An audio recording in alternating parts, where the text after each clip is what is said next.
this used to be Newberry's? Actually, this is the newly redeveloped lower level of the Blue Ridge Mall.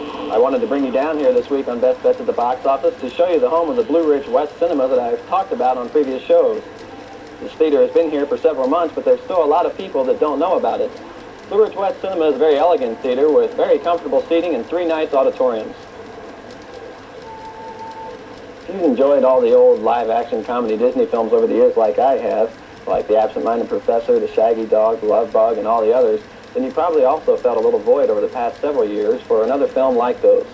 Disney has made several sequels to The Love Bug and The Shaggy Dog. They've even tried a few original attempts like Gus and Freaky Friday, but none of those seem to measure up to the caliber of those earlier classics. Well, I think Disney may have struck its stride again with their new release, The Devil and Max Devlin.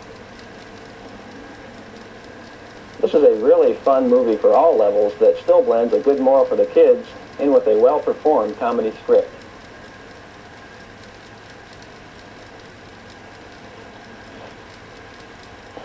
It seems that Elliot Gould, a deceitful and irresponsible landlord, has ended up in hell after being run over by a bus.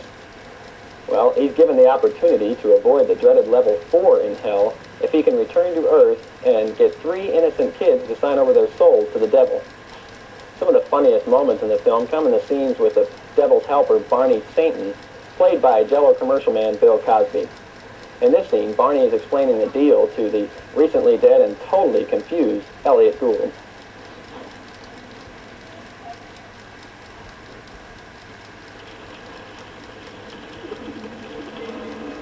Having a bad dream. Welcome to hell. I'm not dead. No, wait. I don't belong here. I've never done anything. Maxwell Harvey Devlin for cheating in the 4th grade spelling test. These are trivial misdemeanors. Get them. You want me to corrupt the souls of little kids?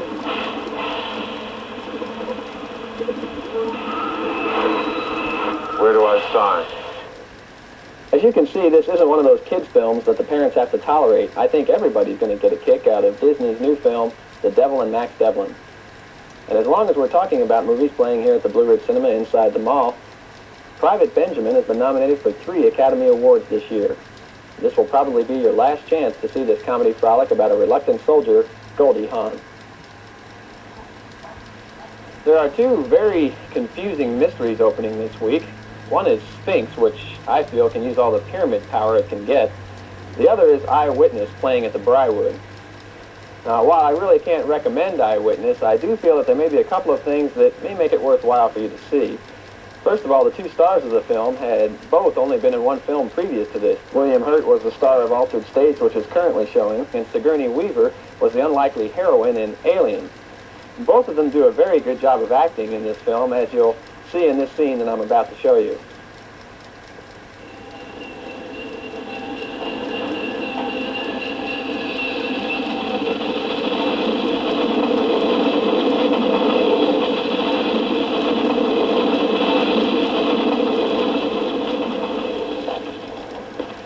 Anyway, just to kind of set the scene up for you, William Hurt is a night janitor in an extremely large building, and he's had a crush for 2 years on a girl that he's never met. She's a female TV news reporter, and he's had such a crush on her that he records her news broadcasts every evening on his Betamax while he's at work and then watches her when he goes home.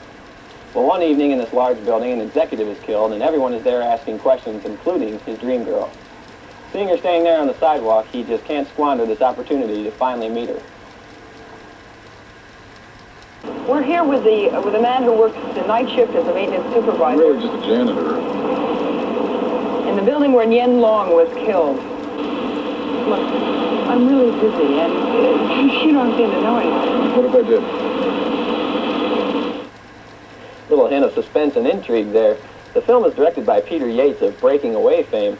The big problem with the movie is that it tries to do too many things. It turns out that romance you saw developing there does unfold, but Sigourney Weaver is also in love with Christopher Plummer, who's trying to kill Jewish persecutors, and John Hurt's best friend is trying to set him up with his sister, and turns out John Hurt's best friend may be the killer. It's just really too many things for one movie, but there are a lot of tense moments, and there's some very good acting. For the past couple of weeks, I've tried to show you the 3 main actors in Raging Bull, and also show you some of the violence scenes. Well, I think the last part you should see is Robert De Niro playing the older, fatter Jake LaMotta.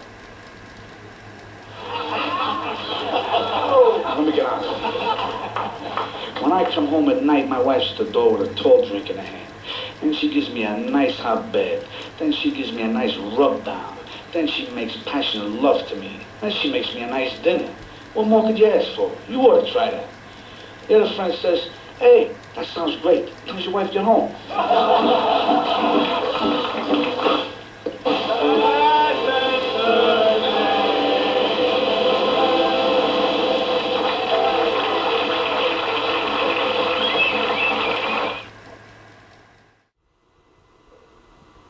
There are several movie houses in the greater Kansas City area that offer new releases exclusively.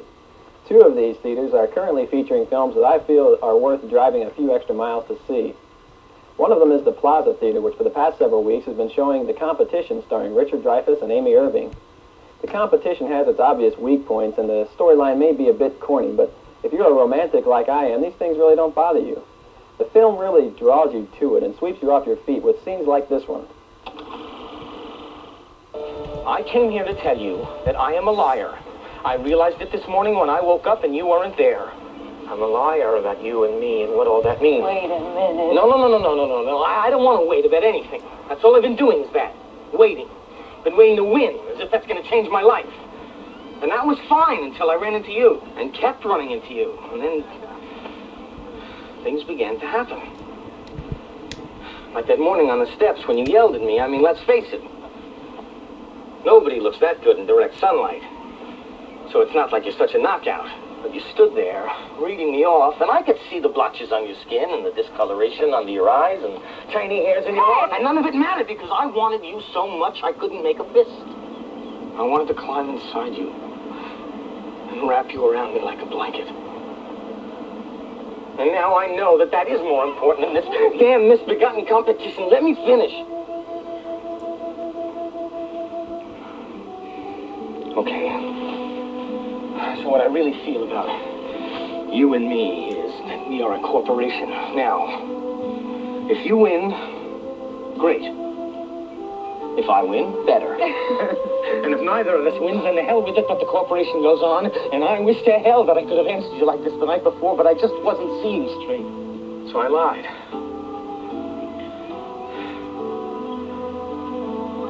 I'll never lie to you again. And if you think that that was easy... Are you waiting for a yes or no answer?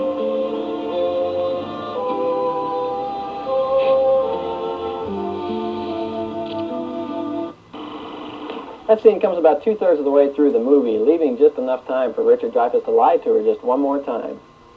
Besides really enjoying this film and the acting, I was very amazed at the numerous shots of Dreyfuss and Irving actually playing these complex piano concertos. Either they're very accomplished pianists in real life, or they're very good impersonators.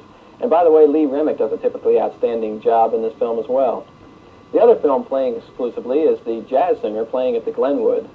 Don't make the mistake I did and listen to the critics put this film down. This is an excellent picture. Neil Diamond does a very good job of acting, and the story is adapted very well for present day. As in the original, a son of a long line of Jewish cantors decides to break tradition and find a life of his own as a popular singer. In this scene, Neil Diamond has been called to the recording of one of his songs, and after listening to a hard rock singer butcher his ballad, he decides to offer an example of how he hears it.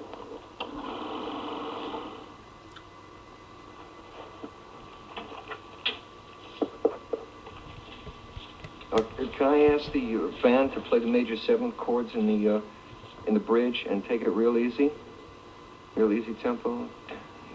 3, 4.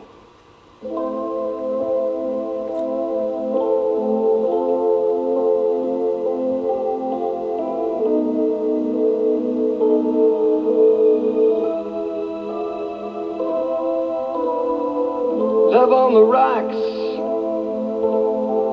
ain't no surprise. Just pour me a drink and I'll tell you some lies. Yesterday's gone. Now all I want is a smile.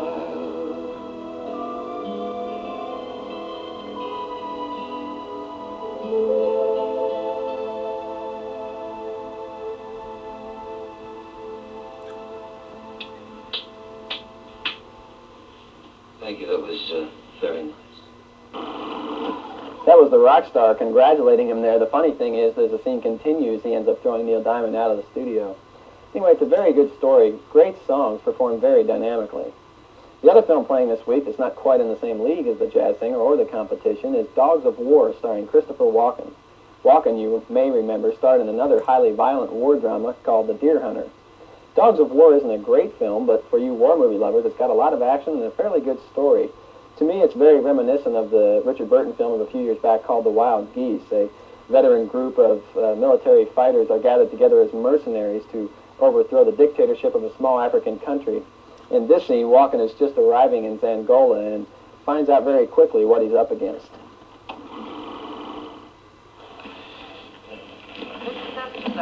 Between 6 p.m. and 6 a.m. Do you have a drinking problem, Mr. Brown? I thought there might be a problem with the water. There is.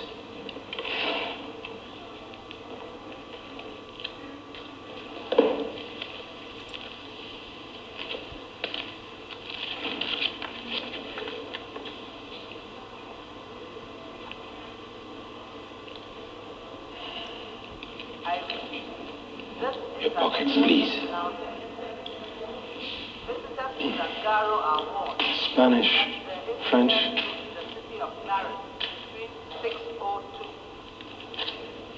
Long live President Silva.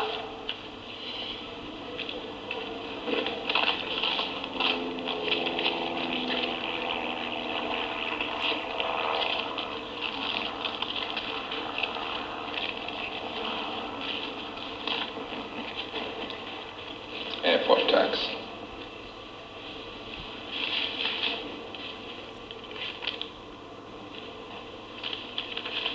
What's that for, sport? Importation tax.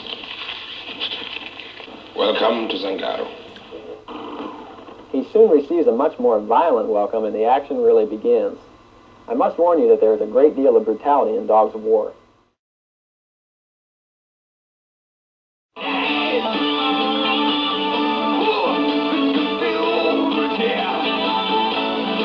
For 5 generations, the Cantor Rabinovitz has been singing in the synagogue. I sing in the synagogue, Pop. For what?